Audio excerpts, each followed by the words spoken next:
दोस्तों मंगोल सल्तनत को आज भी सभी जानते हैं। जो मंगोल सेना बहुत जालिम थी। ये कौम जहाँ जाती थी उस जगह को बर्बाद कर दिया करती थी। यह कौम बहुत बेरहम दिल थी जो बच्चों से लेकर जानवरों तक को मार दिया करती थी। ये 12वीं सदी के आखिर में अपनी कौम के साथ पूरी दुनिया को फतेह करने के ख्वाब से निकली थी और मंगोलों ने 100 साल से भी कम समय में पूरी दुनिया की सबसे बड़ी सल्तनत बना ली थी। ये सल्तनत इतनी बड़ी थी कि आज भी दुनिया की दूसरी सबसे बड़ी सल्तनत में से एक मानी जाती है और यह सब संभव हुआ उसकी जालिम सेना की वजह से। जब ये किसी इलाके को फतेह कर लिया करती थी तो उस जगह को पूरी तरह से बर्बाद कर दिया करती थी। इस सल्तनत का एक ही उद्देश्य था कि जहाँ से गुजरना उस जगह के सारे माल को लूट लेना और उस जगह को जलाकर तबाह कर देना था। और इस सल्तनत की सबसे खौफनाक बात ये थी कि ये मरे हुए लोगों की खोपड़ियों के मीनार बनाया करते थे। मंगोल ने उस समय की सबसे खूबसूरत जगह बगदाद को तबाह कर दिया। कहा जाता है ये जिस जगह को तबाह करते वह जगह उनकी तबाही की वजह से 200-300 साल पीछे हो जाती थी। दोस्तों इतनी खौफनाक सल्तनत जिसके नाम से ही उस वक्त के लोग कांप जाया करते थे,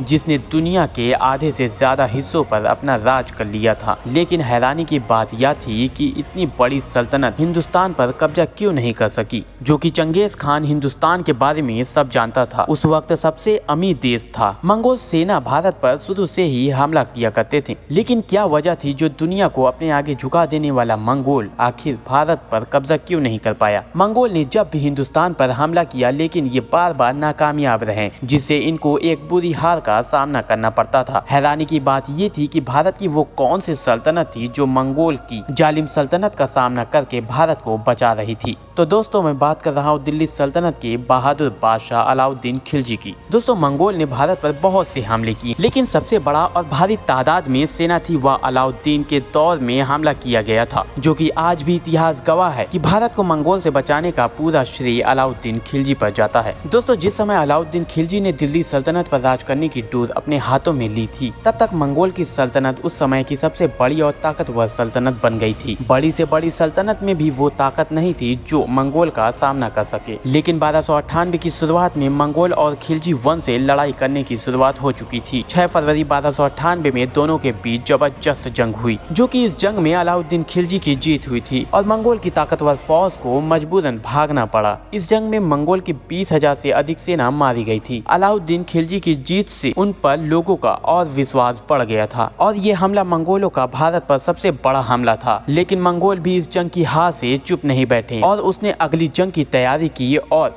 1298 के अंत तक भारत को फतेह करने के लिए खिलजी वंश पर हमला किया और अलाउद्दीन खिलजी ने अपने सेनापति जफर खान को मंगोल का सामना करने के लिए भेजा और जफर खान ने मंगोलों को एक पूरी हार का तोहफा दिया, जिसमें हजारों लोग मारे गए और हजारों को कैद कर लिया गया और मंगोल यह जंग भी हार गए, जिसकी वजह से कुछ महीनों के अंदर ही तीसरी जंग के लिए गए और अलाउद्दीन खिलजी की फौज उस वक्त अलग अलग सल्तनत में बटी थी। लेकिन उनके सेनापति जफर खान ने मंगोलों का सामना किया और मंगोलों की 5,000 से ज्यादा सेना को मार गिराया और अलाउद्दीन खिलजी इस जंग को भी जीत जाते हैं। लेकिन अफसोस उनके बहादुर सेनापति जफर उसी जंग में शहीद हो जाते हैं और मंगोलों को बार बार हार का सामना करने से खिलजी वंश से दुश्मनी और भी बढ़ रही थी, जिसके कारण चौथा और बहुत सा हमला किया, जिसके कारण हमेशा की तरह नाकामयाबी रही। कहा जाता है मंगोल ने भारत पर कब्जा करने की पूरी कोशिश की, लेकिन उनके ख्वाब को एक बहादुर बादशाह अलाउद्दीन खिलजी ने कुचल दिया, जिनकी वजह से मंगोल भारत पर कभी कब्जा नहीं कर पाए। लेकिन आज इस बादशाह को कुछ लोगों की वजह से इस बादशाह को भला बुरा कहा जाता है। दोस्तों कहा जाता है तुम सैकड़ों अच्छाई कर लो जो किसी को नहीं दिखती, लेकिन एक बुराइयां सबको दिख जाती है। तो दोस्तों कैसी लगी हमारी वीडियो, लाइक कमेंट सब्सक्राइब करें। तो दोस्तों फिर मिलते हैं ऐसे इंटरेस्टिंग और रियल इतिहास के साथ। जय हिंद।